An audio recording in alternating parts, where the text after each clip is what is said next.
Pues con el fin de ser rigurosos con el horario previsto, pues vamos a comenzar la charla. En primer lugar, darle la bienvenida a este ciclo de charlas que organiza el Museo de la Alhambra. Les recuerdo que el primer sábado de cada mes, algunos de nuestros compañeros voluntarios del museo imparten una charla. La próxima del mes de agosto gira en torno a la numismática hispano-musulmana, la impartirá nuestra compañera Pilar Duro. Mi nombre es Valentín Aparicio y pertenezco al grupo de guías voluntarios de la Alhambra. Esta es la segunda charla.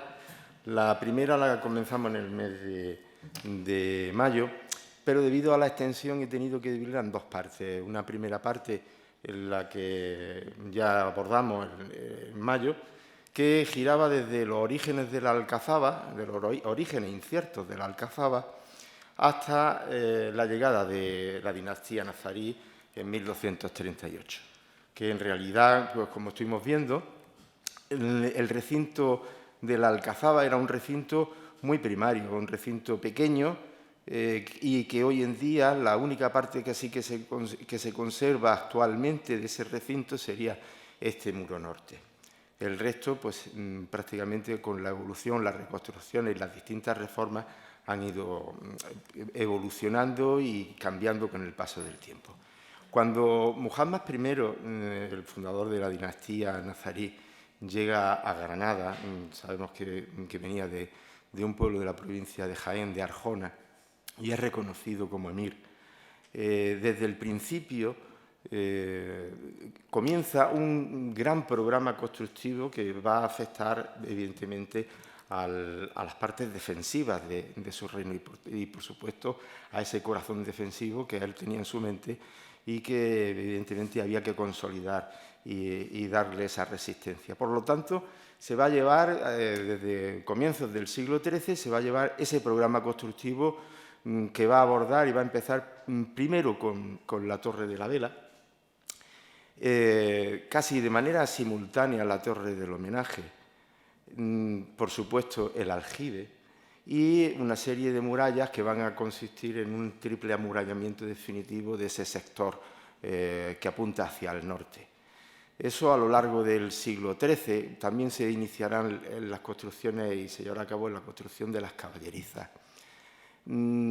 Ya luego, en el siglo XIV, continúa, pero sobre todo el gran programa constructivo en el siglo XIII. El siglo XIV se construye lo que conocemos como la Puerta de las Armas. La Puerta de las Armas que va a alterar todo este sector de la Alcazaba. En concreto, las caballerizas van a ser reformadas y el flanco este, quizá el más débil y el que más había que fortalecer, también se va a construir la Torre Quebrada, en la Torre Hueca, lo que hoy conocemos como Torre Hueca, y en general el muro este también. Se va a fortalecer, como luego iremos viendo a lo largo de la charla. Y ya en época cristiana, pues adaptándolo a los nuevos tiempos, con la incorporación de la artillería, pues se finaliza lo que es el Rebellín, la Torre del Cubo, en la época ya de Felipe II y el adarve, proporcionando ya definitivamente el aspecto que hoy en día tiene la Alcazaba. Por tanto, la Alcazaba, evidentemente, siempre ha estado en continua evolución, como no podía ser de otra manera, adaptándose a los tiempos que corrían en esa época. Como decía, la llegada de Muhammad I, del fundador de la dinastía nazarí, va a llevar a cabo ese profundo cambio en la Alcazaba. Toma la decisión, él llega en 1238 y muy probablemente en el 39 tome la decisión fundamental, que es aprovechar esa antigua construcción de fortaleza, ese Hins que existía ya desde época cirí, que hemos visto ahí al comienzo, aprovechar esa construcción. La decisión está basada sobre todo en dos aspectos. Por una parte, evidentemente, un aspecto estratégico, ya que originariamente ya desde los reyes, desde época cirí, residían en lo que era la Alcazaba Alcadima, el corazón del Albaicín, hoy actualmente, por el entorno a lo que hoy es el Palacio de Dalahorra. y ahí es donde estaba esa residencia de época zirí, y Muhammad I probablemente residiera en un principio allí, pero desde el principio tiene la conciencia de que quiere algo más que aquello que había allí, esa pequeña fortaleza. Y la decisión se basa de trasladarse de ese espacio de lo que hoy es el Albaicín, trasladarse al Cerro de la Sabica, está fundamentado en una cuestión evidentemente estratégica, militar, defensiva, y por supuesto también un programa ideológico. Un programa como un símbolo de esa dinastía, como un símbolo de poder, como una demostración de poder no solamente hacia los súbditos, sino también hacia los posibles enemigos que detectaran, había que manifestar ese poder. Esa decisión de manifestar el poder ya venía de atrás, es decir, no es algo nuevo, y había precedentes muy próximos, ya en la época, en la zona islámica oriental, por supuesto, pero en la occidental, en concreto en la península ibérica, los más recientes, los más conocidos, podrían ser la fundación, cuando se funda la ciudad, Abderramán III funda la ciudad de Medina Zahara, también como una demostración, como un símbolo de ese poder de la dinastía omeya, y más próximo a nosotros, como ya estuvimos hablando en la otra charla, los ziríes, cuando llegan a Granada y desde el principio pues toman la decisión de refundar Madinat Garnata, abandonando Madinat Ilbira, y de esa manera crear una ciudad de acuerdo a ese poder de las nuevas dinastías. Hay textos que dejan constancia de este hecho. El texto más próximo a Muhammad I lo tenemos a través de Inidari del siglo XIII, donde nos cuenta que el emir cabalgó desde Granada a la Alhambra, marcó los cimientos de ese castillo y se comenzó esa zona defensiva. Y lo más importante, trajo el agua a través, primero creando una presa, como ahora veremos, y proporcionó un abastecimiento de agua corriente, como era imprescindible para el desarrollo urbano de ese proyecto que tenía Muhammad I. Ibn al-Jatib va un poquito más allá, en el siglo XIV. Ibn al-Jatib nos cuenta que construyó su vivienda, una vivienda proporcional a ese proceder y a su dignidad que tenía, y que se trasladó a esa vivienda y la habitó. Ya tenemos dos textos que nos sitúan los orígenes de ese avance constructivo de la Alcazaba. Como hemos visto, la primera decisión evidentemente era proporcionar abundante agua a esta Alcazaba, que era lo que en principio comienza en ese desarrollo. Y para traer ese abundante agua, porque en la Alcazaba vimos que solamente tenía agua a través de un pequeño aljibe, como ya vimos en la primera charla, y a través de una coracha que se descendía para subir a mano el agua desde esa coracha, desde Bat al-Difat, desde el río Darro, subir el agua hasta la Alcazaba. Bueno, pues hacía falta traer agua corriente que proporcionara la vida. Para ello se construye lo que es la al-Saquilla, al-Sultán, la acequia real.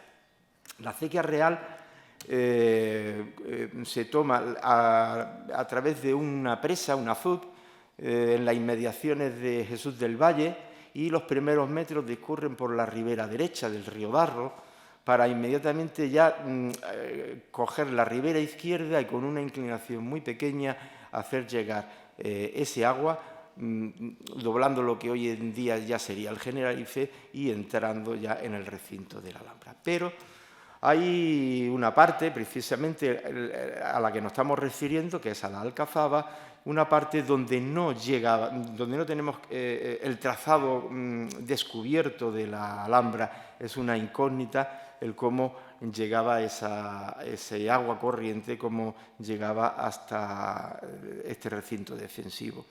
Y lo desconocemos, ese trazado definitivo y final de la Alsaquilla, por dos cuestiones fundamentales. Primero, porque en época de los reyes católicos se construye, como ahora veremos, un gran aljibe, casi una catedral, lo definen algunos historiadores, subterránea, en este sector, lo que es la plaza de los aljibes, que desde pequeños antiguamente bebíamos agua a través del pozo y nos pedíamos agua en ese pozo del aljibe. Y ligeramente también se interrumpe la acequia con la construcción del nieto de los Reyes Católicos, de Carlos V, cuando construye el palacio, y en un sector, en esta esquina, se ve alterado lo que es la acequia. De hecho, hoy en día la acequia se puede ver en la sala 2 del museo, en una ventana arqueológica en la que podemos apreciar cómo discurría el agua hacia la Alcazaba. Y aquí tenemos, en esta sección, tenemos ese aljibe construido por los Reyes Católicos, la Plaza de los Aljibes, y esta es una de las dos naves de ese aljibe, que es impresionante. Desconocemos exactamente cómo subía esos 16 metros de desnivel que hay desde la Plaza de los Aljibes hasta la parte alta de la Alcazaba. Lo desconocemos. No sabemos exactamente, hay distintas hipótesis, pero no hay un conocimiento exacto porque no se ha encontrado el trazado de la acequia. Ni tampoco se han hecho por este sector, por la Puerta del Vino, las excavaciones oportunas. La acequia llegaría hasta lo que es este aljibe que está en las inmediaciones de la Torre de la Vela. El aljibe, un aljibe grande, con una trampilla que permite el acceso de la persona que se encarga del mantenimiento del aljibe y de la limpieza del aljibe, con un pequeño parapeto para no entrar en contacto con el agua. El aljibe tiene una planta trapezoidal, adaptándose al terreno, con 3 pilares exentos y 2 pilares adosados al muro perimetral. Por tanto, es de 2 naves el aljibe. Y en el sector diagonal opuesto tendríamos una salida que, mediante una tubería de atanores, comunicaban el agua de ese aljibe con el interior de la Torre de la Vela, proporcionando agua a la Torre de la Vela y no haciéndola esa torre como un espacio defensivo, no necesitando agua de fuera en caso de un ataque. De esta manera conseguiría mantener esa independencia este espacio. A esta maqueta voy a recurrir continuamente para hacer el recorrido que me he propuesto, sobre todo para desvelar los distintos aspectos constructivos, para lo cual he marcado mediante colores aquellos elementos que se construyen en el siglo XIII, sin entrar en más detalles, siglo XIII en general. De color rojo los que se construyen en el siglo XIV y periodo incierto, aunque se puede especular también, pero periodo incierto en amarillo. Qué duda cabe que la primera obra que se construye con Muhammad I es la Torre de la Vela. La Torre de la Vela, que desde sus comienzos, desde esa altura, va a controlar la vida cotidiana de los granadinos desde el primer momento y forma parte de ese horizonte de Granada, un horizonte totalmente reconocible. La Torre de la Vela, conocida con el nombre de Alburi Yarasan, Torre Mayor, es la torre más elevada, de casi 27 metros de altura, y en época cristiana se conoció con el nombre de Torre del Sol. Torre del Sol porque, de alguna manera, con el transcurso del día y cómo iban incidiendo los rayos solares en la fachada de la torre, se podría determinar la hora en la que se estaba en ese momento, ¿no? Los materiales con los que está construido la Torre de la Vela son los materiales típicos de la época andalusí. El tapial, eso ya lo estuvimos viendo un poquito, la construcción sobre tapial en la charla anterior, el tapial hormigonado muy duro para lo que es todo el muro perimetral, la cal abundante para proporcionar resistencia a esa cal, a esa tapia, y los ladrillos macizos en el interior, sobre todo para los pilares, las bóvedas y la arquería. La separación entre los ladrillos, que vienen a ser en torno a 3 centímetros de separación, sugiere que eso, y el hecho de quizá un mal apuntamiento en alguna de las bóvedas, sugiere el hecho de que los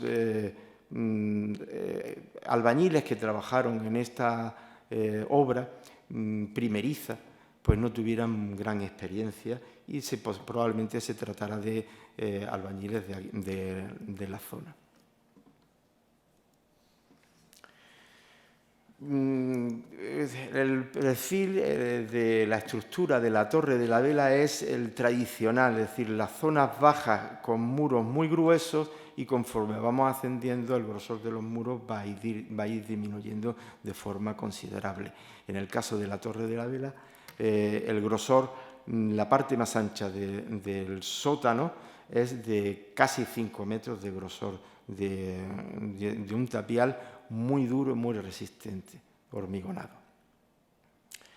Si nos fijamos en esta sección, podemos apreciar que la parte del sótano solamente se puede acceder mediante una trampilla que está situada en lo alto de esa bóveda y en el suelo de la planta primera. Por tanto, estamos hablando aquí de una mazmorra que probablemente también en época de paz pues se usara como almacén incluso de alimentos.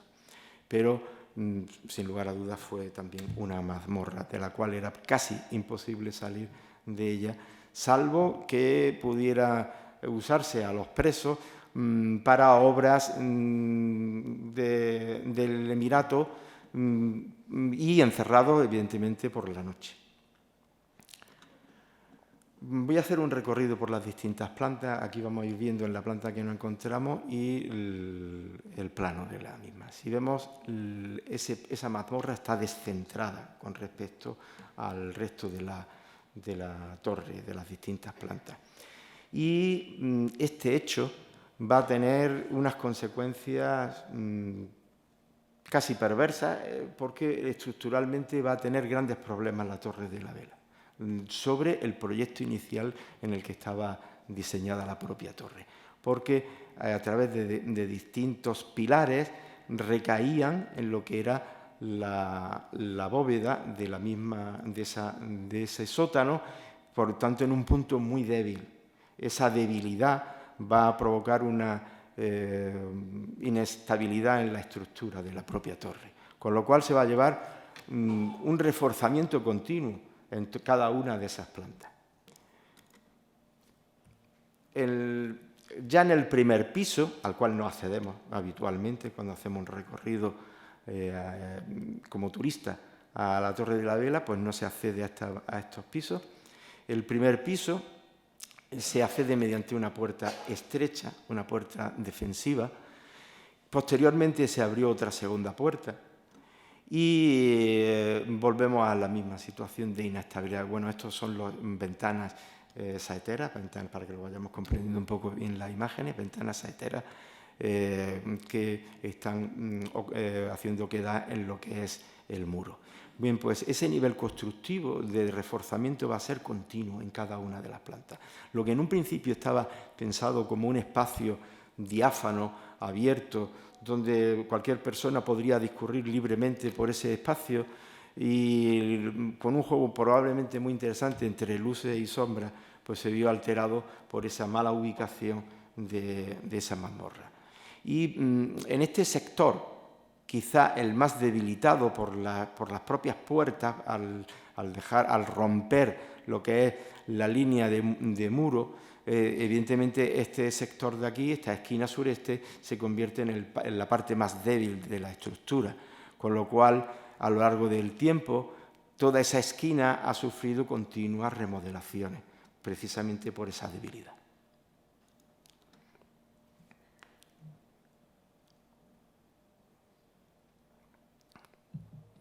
La Torre de la Vela no es una inspiración propia, ni mucho menos, sino probablemente existan precedentes anteriores en los cuales cualquier alarife, arquitecto que conociera programas constructivos similares pudo inspirarse. En concreto, me voy a referir a tres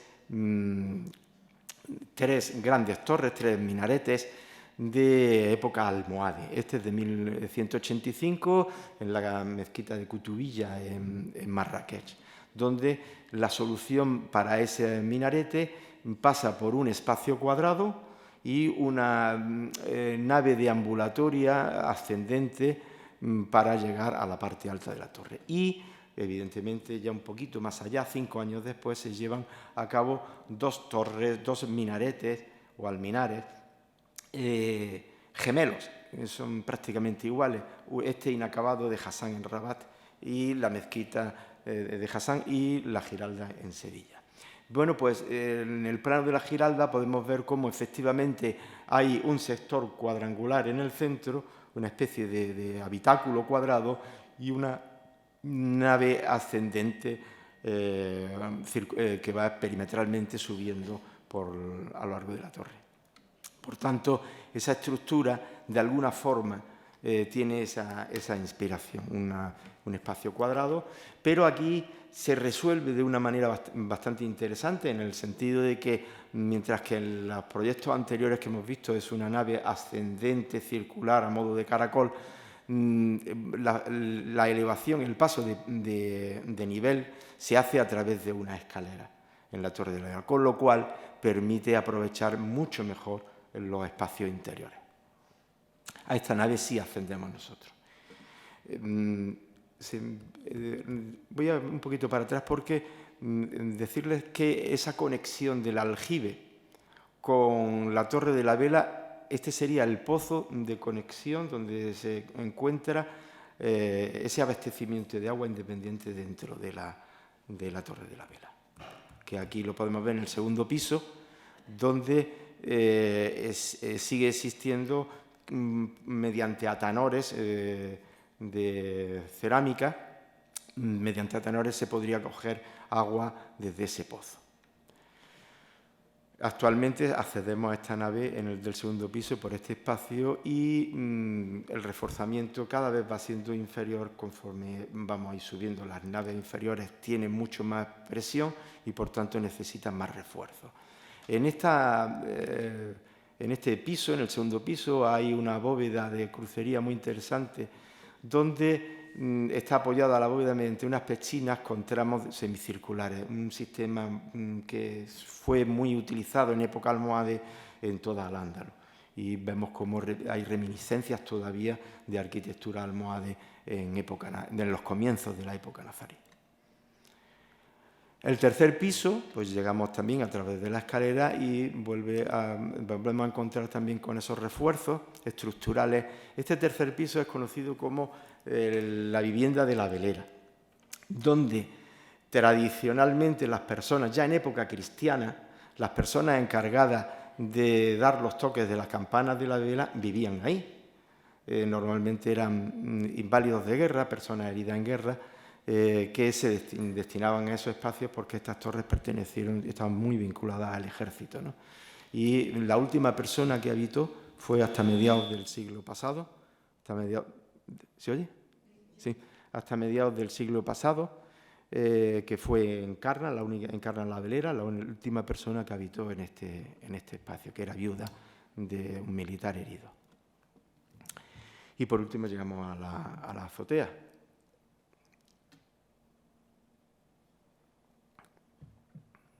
El aspecto que ofrece el acabado de la torre, un aspecto así bastante rectilíneo, casi pesado, diríamos, identificándolo rápidamente desde el exterior, identificamos con la Torre de la Vela, no fue el que originalmente tuvo. La Torre de la Vela, igual que otras torres como la del Homenaje o la Torre Quebrada, tuvo sus almenas. Y bien porque en un terremoto que hubo en el año 1522, o bien porque se usó esa plataforma como artillería en época cristiana y se demolieran esas almenas y se pusiera ese parapeto que hoy en día, un parapeto muy grueso que hoy en día presenta la Torre de la Vela, bien por un motivo, bien por otro, presenta ya el acabado reconocible actualmente. De hecho, a los pies de la propia torre todavía quedan restos de esas almenas. A la Torre de la Vela pues llegaba toda la información del reino, toda una información militar que iba de torre en torre, de atalaya en atalaya, a través de todo el reino de Granada, y que, según Ibn al-Jatib, la información hay que ponerla también de manera entrecomillada, hablaba de que había unas 14.000 torres en todo el reino. Si el dato a lo mejor un poco exagerado, lo cierto es que eran abundantísimas las torres defensivas que transmitían información mediante señales lumínicas de una torre a otra, recepcionadas en la Torre de la Vela, donde se interpretaban las señales y se tomarían las decisiones oportunas. Sí, también Yusuf, en el reinado de Yusuf I, como dato también interesante, se construyen 40 torres costeras.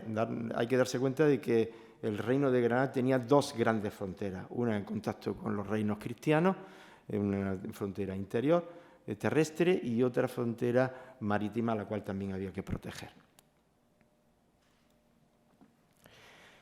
Y bueno, me van a permitir, como granadinos, que la mayoría seremos, me da un pequeño guiño a lo que es el campanario, que ha estado tan presente en la vida en nuestra vida como granadinos.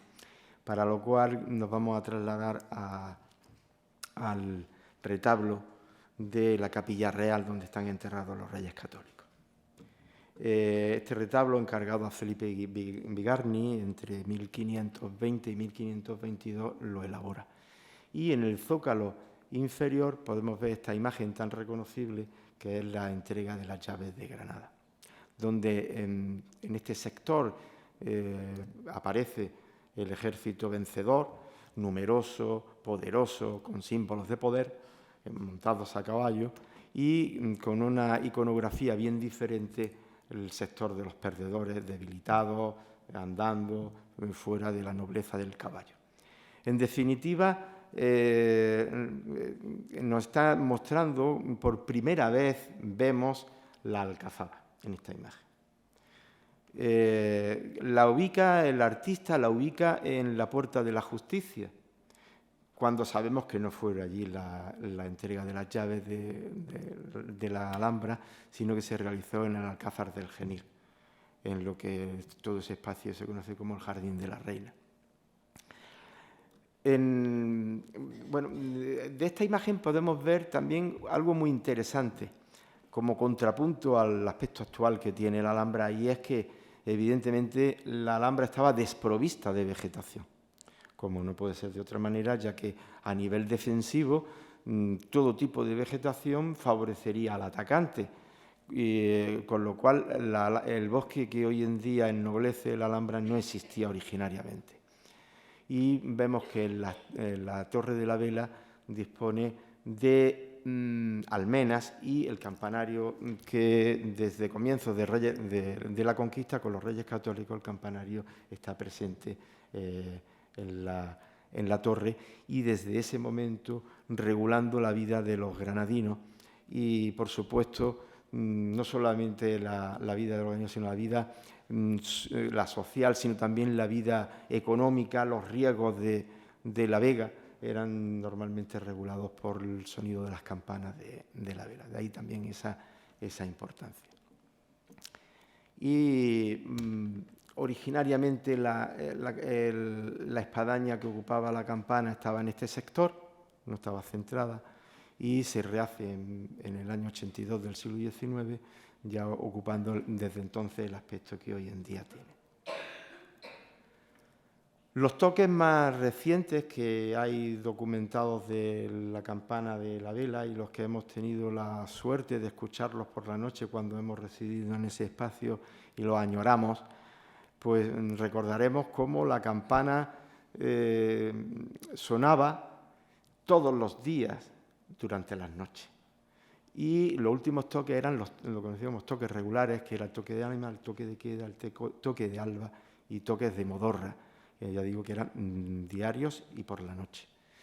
También había otros toques que conmemoraban fechas importantes, la toma de Granada, la festividad de la Virgen del Rosario, copatrona de Granada, y el día en que sale la procesión de Nuestra Señora de la Alhambra, donde esos toques son anuales. Y luego algunos esporádicos como consecuencia de determinados acontecimientos relevantes, como pueden ser bodas reales, defunciones reales, incendios, cosas por el estilo, que de forma esporádica sonaba el toque de la campana de la vela. Actualmente solamente nos quedan lo que son los toques anuales.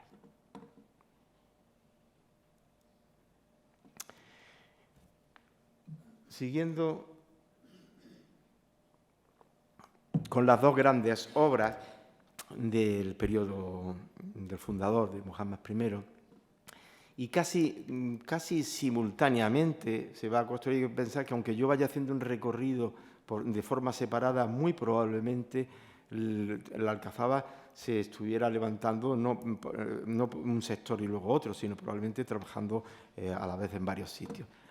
Según algunos historiadores, la torre del homenaje pudo ser levantada ligeramente de manera posterior a la torre de la vela, en base a que ese error constructivo que se determina en la torre de la vela aquí no se ve, sino que está perfectamente solucionado el reparto de las presiones de la torre de las distintas plantas. Buri al-Asin al-Aybalaz era el nombre con el que se conocía a la torre del homenaje. Torre grande sobre el territorio. Ya el nombre nos da una pista de la funcionalidad que pudo tener esta torre, una torre que controla el territorio. Siendo más pequeña que la torre de la vela, está más elevada, porque está sobre un pequeño promontorio dentro de la Alcazaba, con lo cual, pese a ser más pequeño, está más en alto. Y torre grande sobre el territorio porque probablemente sea, estas dos torres, pero en concreto la del homenaje, que es la primera que se construye, esta torre tiene un control interno visual de todo el recinto alhambreño, desde el extremo de la Alhambra y, por supuesto, desde todo el interior de la Alcazaba. Por tanto, es el único sitio donde se controla todo el interior de la Alhambra. De ahí el nombre que pudiera de torre grande sobre el territorio. Los materiales constructivos son exactamente igual que hemos visto en la torre de la vela.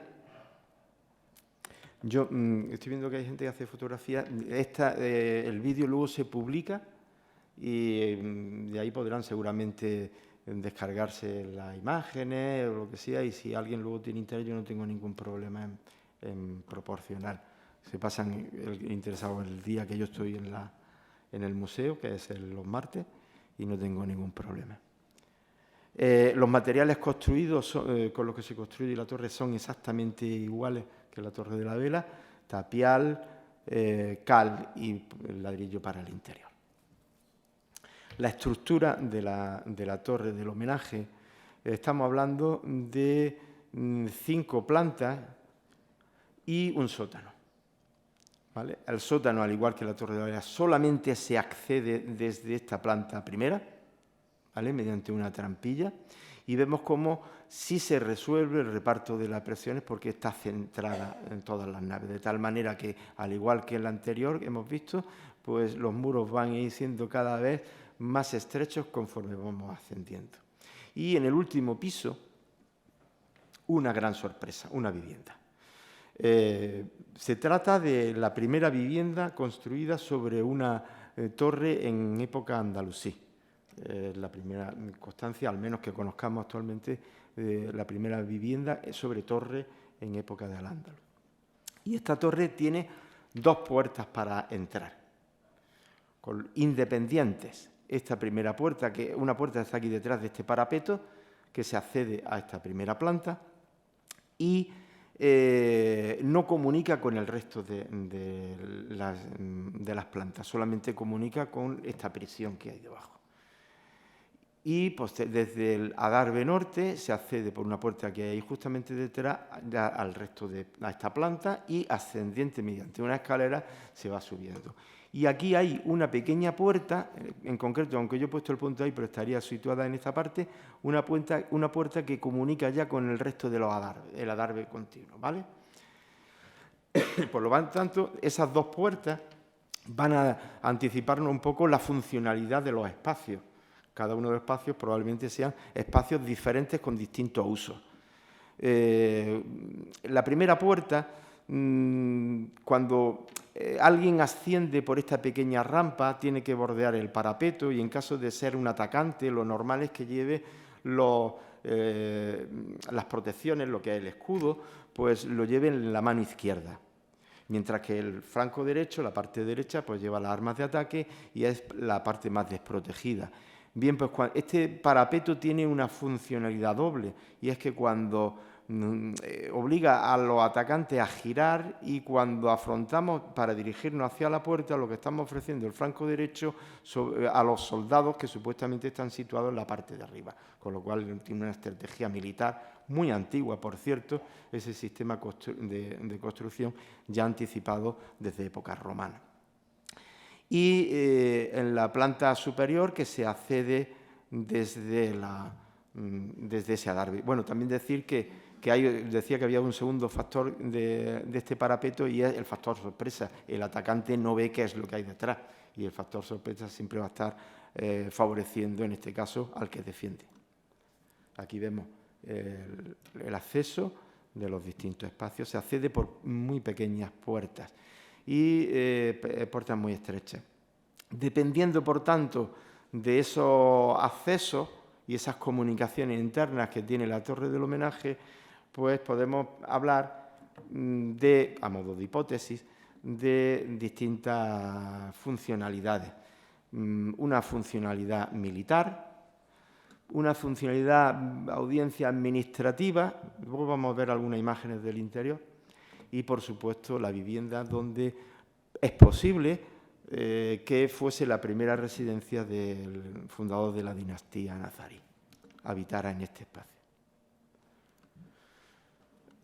En esta sección vamos a ver cómo lo que yo incidía antes, el reparto de la presión de las distintas bóvedas se transmite a través de los pilares, con lo cual la centralización, al estar centrados todos esos pilares, va a determinar que tenga estabilidad la torre. Hay un juego muy interesante de bóvedas, y aquí vamos a ir viendo en las distintas plantas lo que es la planta, dijéramos el suelo, y el techo. Y hay un juego muy interesante de solución del sistema de abovedamiento de la parte de arriba de cada una de las plantas diferentes, la trampilla por la que se accede a ese interior. En la planta ya primera se entra a través de una puerta en recodo, incorporada dentro de lo que es el propio muro, un muro muy grueso, y ya entramos a lo que sería el interior con unas bóvedas de crucería y los dos pilares exentos, que hacen un reparto de 6 espacios diferenciados. Y esa similitud se va a ir repitiendo planta a planta. En la segunda planta, el aspecto de la bóveda ya va a ir cambiando, y aquí ya sí tenemos como la entrada es una entrada en recodo, y a partir de aquí, justamente en lo que es la entrada, están las escaleras que comunican con los distintos niveles. Ya estas sí están intercomunicadas. Son bóvedas vaídas. Esta imagen corresponde a esa planta. La planta tercera son bóvedas de crucería. Las escaleras están situadas en este sector. Actualmente presenta un aspecto pues, de haber encendido fogatas, porque todos estos espacios posteriormente han sido habitados, y el tercer piso presenta ese aspecto de haber encendido muchas fogatas. Esta foto es reciente. Las bóvedas ya, quizás la más interesante es la del cuarto piso, donde hay un juego muy interesante de distinta solución de bóvedas, diferentes unas de otras. Y esa puerta que yo comentaba que comunica ya con el resto del adarve. Esta sería la puerta que comunica con el resto del adarve, nos lleva a la torre quebrada y posteriormente a la torre del adarguero. El aspecto de esta planta es la planta casi más noble, ¿vale? Tiene un aspecto muy bonito, donde las soluciones... Estas serían las escaleras ascendentes de la planta inferior, por aquí se subiría ya a lo que es la azotea, y esta entrada de luz corresponde a la puerta que nos lleva al adarve. Algunas de las bóvedas, muy interesantes desde luego. Y, por último, la vivienda. Esta vivienda es una vivienda típica andalusí, con un patio central a modo de repartidor, con las distintas estancias a lo largo del patio. Solamente este sector de aquí, el sector sur, la nave sur, es la que se conserva originariamente. La bóveda correspondería a una bóveda de medio cañón, sería esta bóveda de aquí. El resto corresponde a reformas posteriores que le han dado un aspecto de dintelamiento, pero todas estas han sido totalmente reformadas. La única que mantiene el aspecto originario es el sector sur. Ahora veremos por qué. Y cuando nos asomamos desde la azotea hacia lo que es la vivienda, más da la impresión que se trata de una vivienda que de una torre defensiva. Aquí tenemos las escaleras que ascienden al patio y las distintas estancias. La nave sur, que es, como insisto, es la original. Esta sería la parte sur original que se ha conservado. El resto está muy transformado. Claro, aquí lo vamos a comprender. ¿Por qué? Sobre todo, porque el deterioro que sufrió la torre del homenaje por ese abandono secular, especialmente de la Alcazaba, pero en general de la Alhambra, pues este sector sur permaneció menos afectado, con lo cual sí, al llegado del resto, pues estaba muy deteriorado.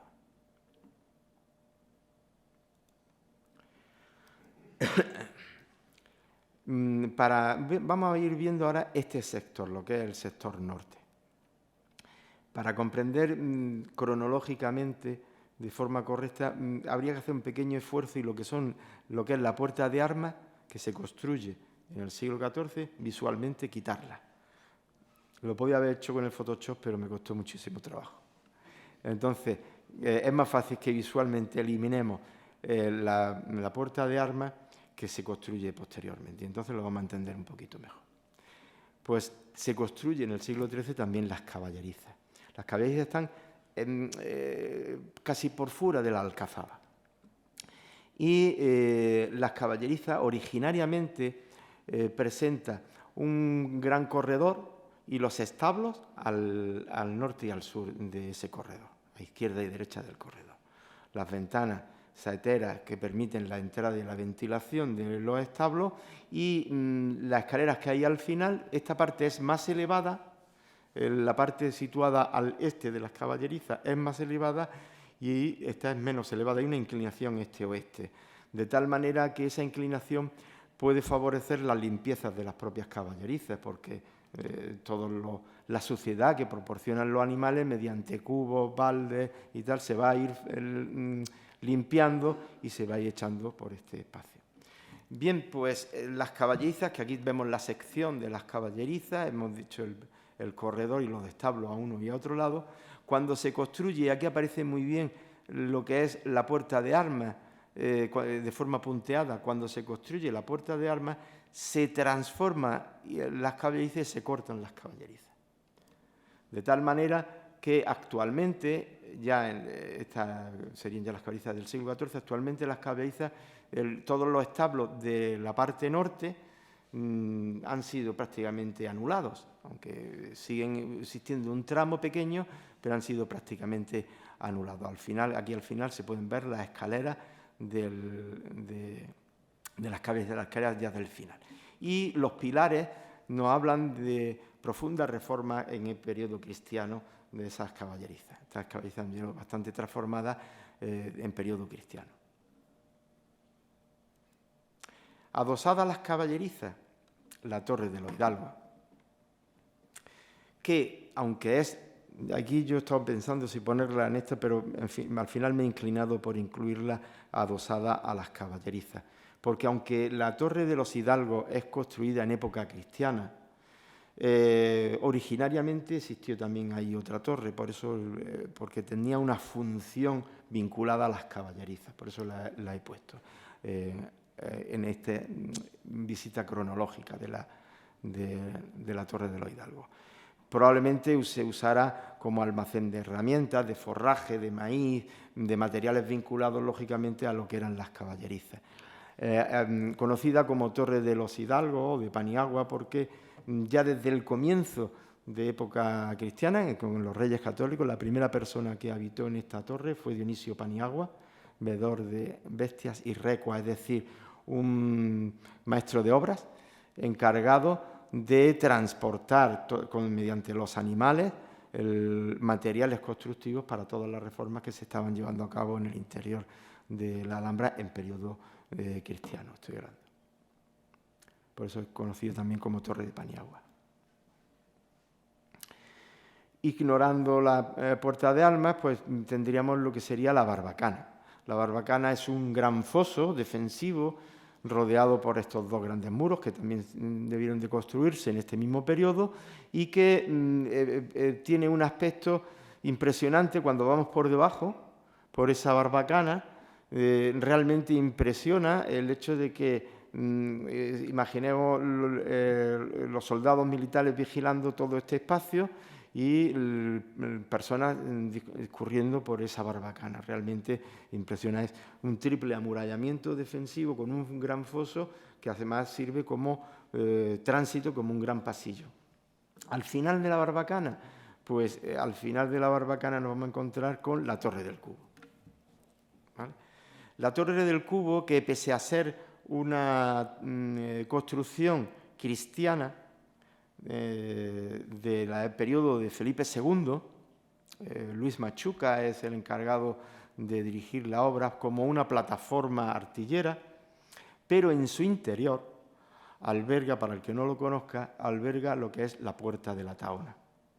La Puerta de la Taona, que tenía adosada una torre de control de esa puerta. Aquí podemos, en este dibujo, nos va a ayudar a comprenderlo.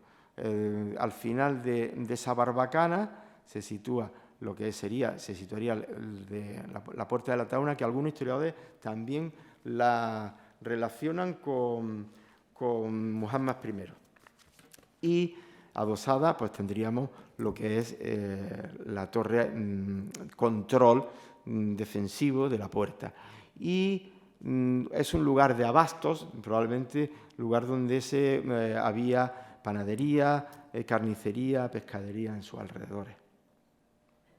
Y ya comunicaría con lo que sería el resto de la Alhambra Palacio. En la diagonal opuesta, ¿vale?, en este sector ya opuesto, también en este intenso programa constructivo del siglo XIII, es una pequeña torre pero de un altísimo valor funcional. Se trata de la Torre de la Pólvora, conocida hoy en día como Torre de la Pólvora. Y digo, tiene un valor funcional que trasciende lo que es la época nazarí y ya en época cristiana siguió siendo una torre de un alto valor. De hecho, el nombre nos anticipa el uso que tenía. Fue un almacén de la pólvora que en el siglo XVIII tuvo su propio alguacil de la Torre de la Pólvora. Desde este punto tiene un control visual perfectamente de lo que sería lo que hoy en día es la Cuesta Gomera, el barranco por el que se ascendería, ¿vale? Al estar desplazada hacia el sur, la torre, ligeramente desplazada sobre la línea de amurallamiento, pues tiene también un control visual de todo este sector y originariamente, si estuvo en su día en uso al principio lo que fue el acceso de la Puerta Cirí, pues también tendría el control de ese acceso originario. con lo cual esta torre, que es muy pequeña, tiene de verdad un alto valor funcional militar, sobre todo. Y la Torre de la Sultana, la que la vimos un poquito en la charla anterior, la línea de murallas tiene como 2 niveles de altura y para solventar el tránsito de esos 2 niveles se hace a través de una escalera interna que hay en esta torre y que también continúan mediante esa escalera a lo que es la azotea.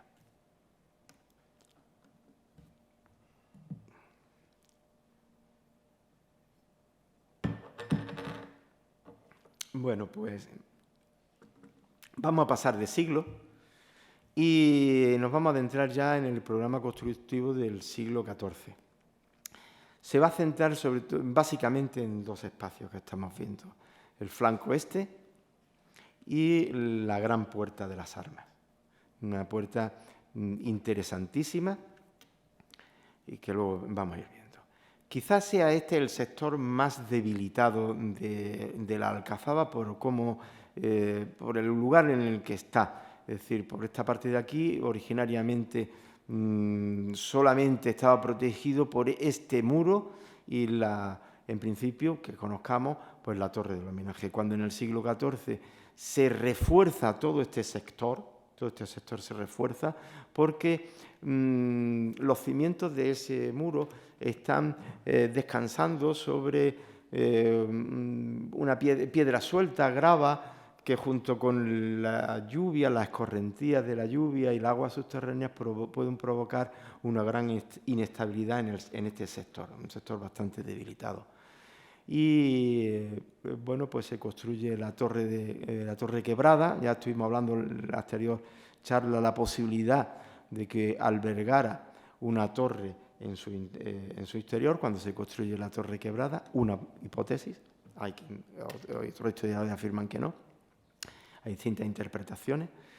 Pero lo cierto y verdad es que esta torre quebrada es maciza en su primera mitad. Y en la segunda mitad presenta 2 niveles de estancias.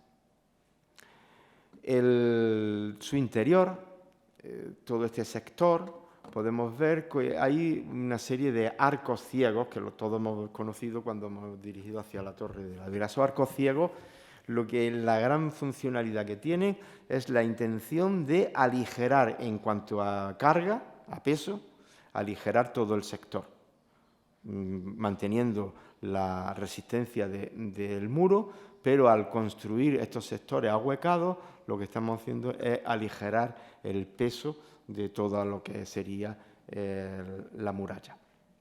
Y aquí vemos perfectamente cómo la puerta se sitúa aquí, la puerta de la Torre del Homenaje, que pasaría mediante el adarve, tiene una forma de U, una especie de planta con 2 salientes, se atraviesa cada uno de los salientes para llegar al resto y hacer el recorrido completo. Bien, pues la torre quebrada, esta imagen es desde esa puertecita de la Torre del Homenaje. En 1835 se abrió una gran grieta, como consecuencia probablemente de esa inestabilidad que hemos estado viendo, de ahí deriva el nombre de Torre Quebrada. Y podemos ver la anchura del muro en este espacio y el gran adarve que hay en todo este sector. Cuando atravesamos por la puerta, aquí vemos perfectamente la planta, estas 5 estancias no tienen luz hacia ninguno de los puntos, solamente hacia el pasillo interno, ¿vale? Este punto corresponde a la persona que está aquí, donde se ve este pequeño adarve ya reducido, y en la última estancia, mediante una escalera, se subiría a la planta de arriba y por aquí continuaríamos a lo que sería Torre Quebrada. En la planta de arriba vemos que sí disponen de ventanas saeteras. Este sector ya es más controlador militarmente, y entre 1968 y 1975 se reforzó mediante unos tirantes cada una de las estancias, porque todavía continuaba esa inestabilidad de la Torre Quebrada, y lo que se hizo fue proporcionarle esa estabilidad a la torre. Hoy en día sigue estando allí, esos tirantes. y el aspecto que ofrecía la Torre Quebrada. En esta visión podemos ver algo más allá, donde se ve el Generalife y demás, el Palacio de Carlos V, el aspecto de deterioro, donde aquí sí se intuyen los dos niveles, pero se había perdido prácticamente todo lo que es el suelo, se había ido perdiendo, y ese abandono propio del siglo, en el que se encontraba la Alcazaba en el siglo XIX. La Torre Hueca, pues no nos ha llegado a nosotros de esta torre nada más que el muro perimetral y solo hasta la altura del adarve. Es lo único que tenemos de esta torre. Desconocemos cómo era el resto de la torre. En época cristiana se procede a desmontar la torre, se ahueca, para introducir artillería pesada al interior de la Alcazaba. No había otro sitio para el punto por el que decidieron desmontar para introducir esa artillería fue a través de este espacio. Por tanto, es una torre que desconocemos todo el resto del aspecto. Y aunque la Puerta de las Armas, ya he dicho que es muy interesante, y es tanto que no quiero incluirla en esta charla porque no me quisiera ya extenderme mucho, probablemente lo dejemos para otro momento más oportuno, pero sí hacer un pequeño recorrido visual para el que no conozca la puerta, porque está fuera de las visitas habituales, aunque esporádicamente sí se puede visitar. Pero es una puerta bellísima, muy interesante, con restos de cerámica todavía conserva en su fachada. Cuando entramos, que esta sería la puerta de entrada, es una puerta realmente defensiva, y la salida sería esta puerta, que sería lo que es la barbacana. Y en su interior alberga una solución mediante bóveda muy interesante, muy interesante. Ya digo que no quiero yo detenerme mucho en este espacio de eso, porque probablemente lo abordemos más adelante.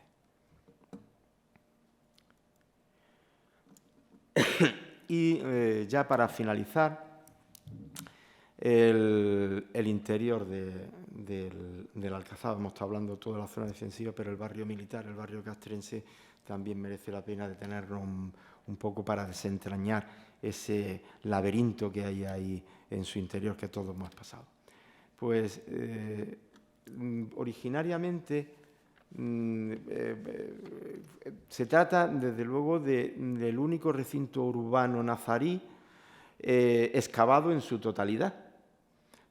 Hay otros espacios urbanos nazaríes excavados, pero de forma parcial en el interior de la Alhambra, pero totalmente solamente se ha excavado en este espacio. Y bueno, se llevó a cabo las excavaciones a comienzos del siglo XX, siendo bajo la dirección de Modesto Cendolla.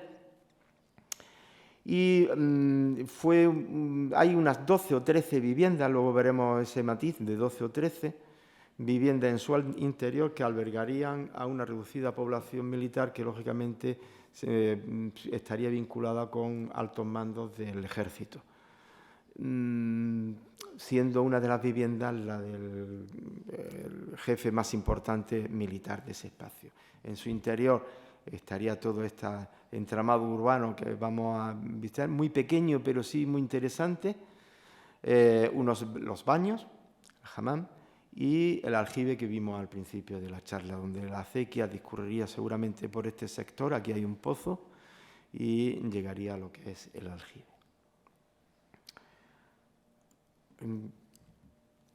Se han conservado numerosos tramos de tubería mediante atanores para aportar agua corriente a cada una de las viviendas, así como también un sistema de alcantarillado mediante atarjeas que evacuarían la agua sucia hacia lo que es el barranco del río Darro. Este complejo sistema de aguas limpias y sucias nos están sugiriendo y hablando del avanzado desarrollo urbano que había en época islámica.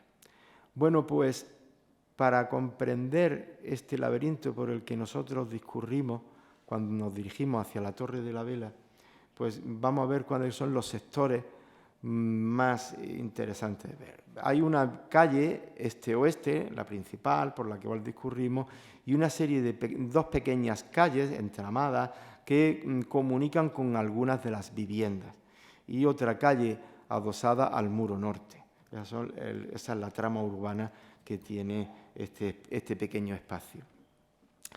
Para verlo mejor, nos vamos a ir acercando, lo he dividido un poquito por sectores, para ir comprendiendo un poquito mejor cada uno de los espacios. En estas dos viviendas, cuando yo he dicho antes que se trataba de 12 o 13, sobre todo va a depender de este sector de aquí. Y es que este sector, el muro medianero, está interrumpido en una parte y puede ser interpretado como una única vivienda o como dos viviendas.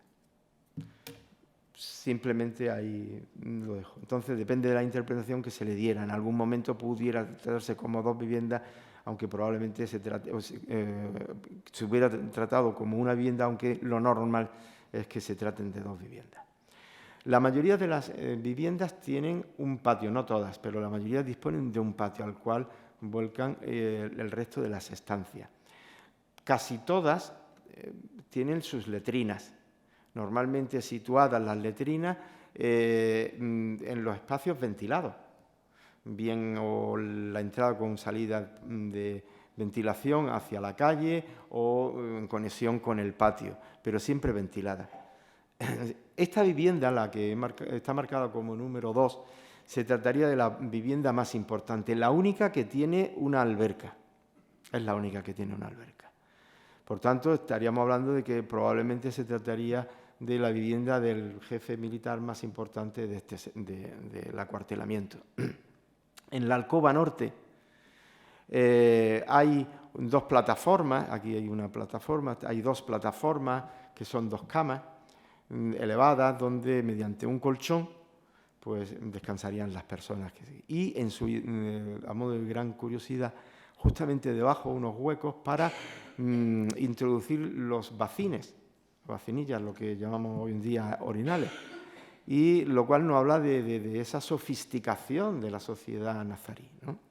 De la época nazarí. Ya en todas estas viviendas, en varias de las viviendas aparecen estos huecos de los bacines.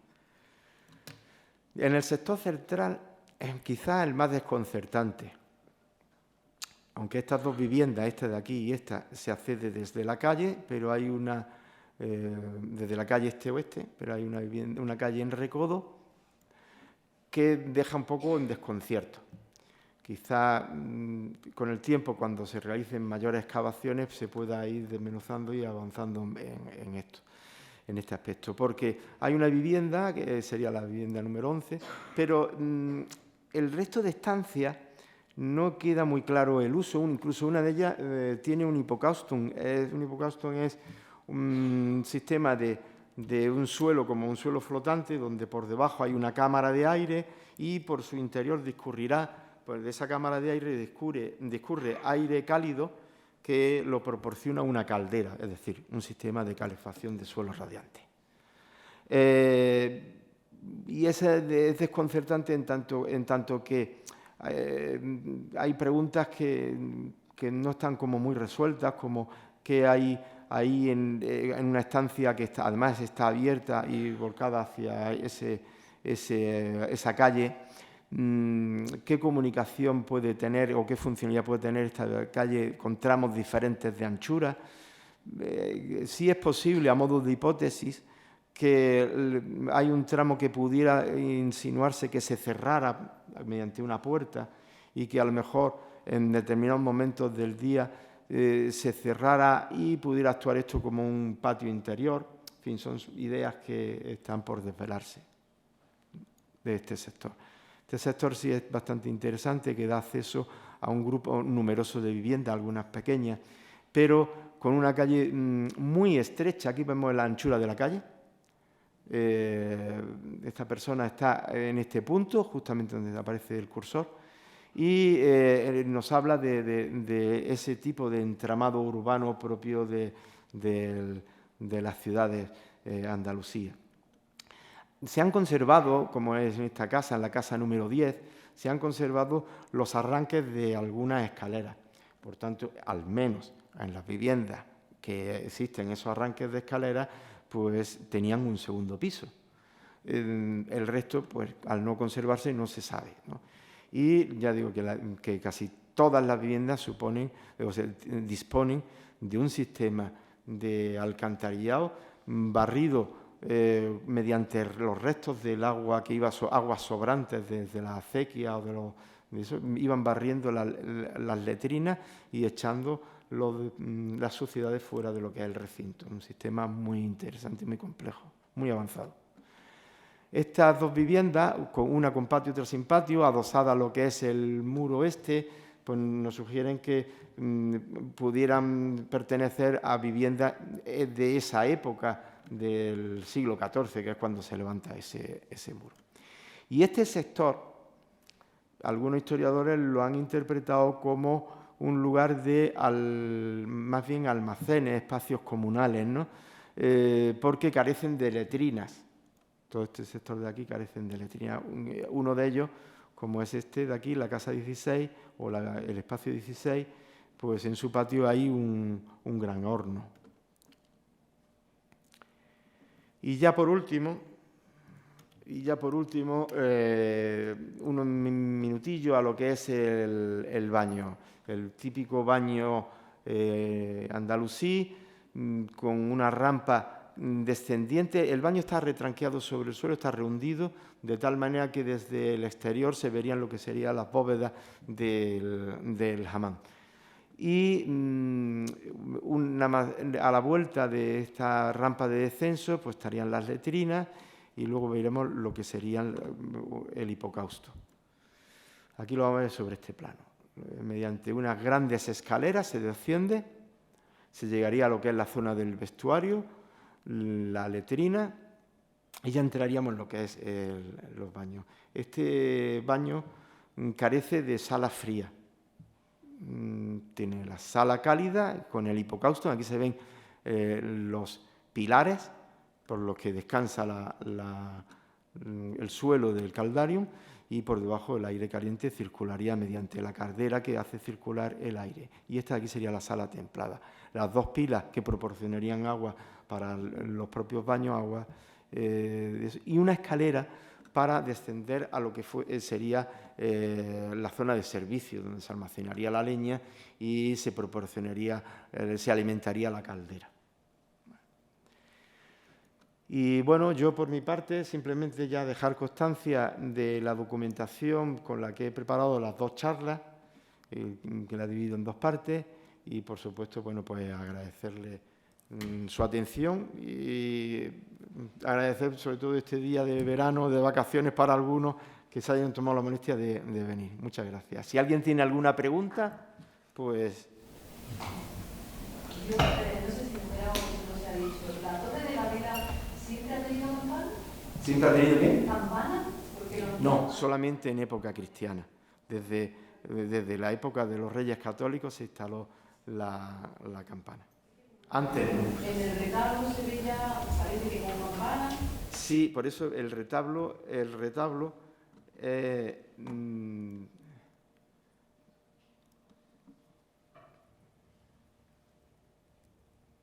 aquí.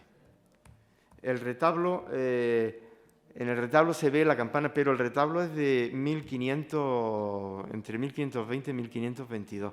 Es decir, es un encargo para lo que es la capilla real, pero es posterior. ¿Vale? Sí nos da una pista de cómo ya en ese momento, al menos en ese momento, ya sí había una campana y el acabado del sistema de almenado de la Torre de la Vela. ¿Alguna otra pregunta? ¿No? Pues muchísimas gracias. Muchas gracias.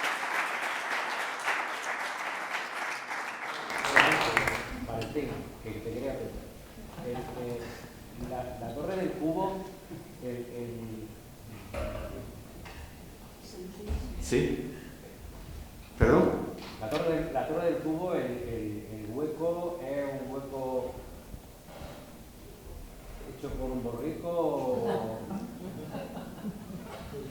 No entiendo la pregunta. Ese hueco que tiene la torre del cubo. Bueno, el sistema de ahuecamiento. Yo intuyo que fue cuando en su interior alberga, la Torre del Cubo se hace a partir de 1580 y algo, no recuerdo ahora mismo la fecha, ¿vale? Y bajo el reinado de Felipe II. Cubre todo ese espacio. Entonces, yo creo que, no lo sé, pero me imagino que serían cuando las excavaciones de comienzos del siglo, finales del siglo XIX y del siglo XX, se liberó este espacio para acceder visualmente a lo que es la Torre del Cubo. Pero vamos. O sea que hay que suponer que era una torre ciega. La torre estaba cerrada. Sí. Evidentemente, como zona defensiva militar de la artillería, todo esto estaba totalmente cerrado, claro. Bueno, pues muchas gracias, ¿eh?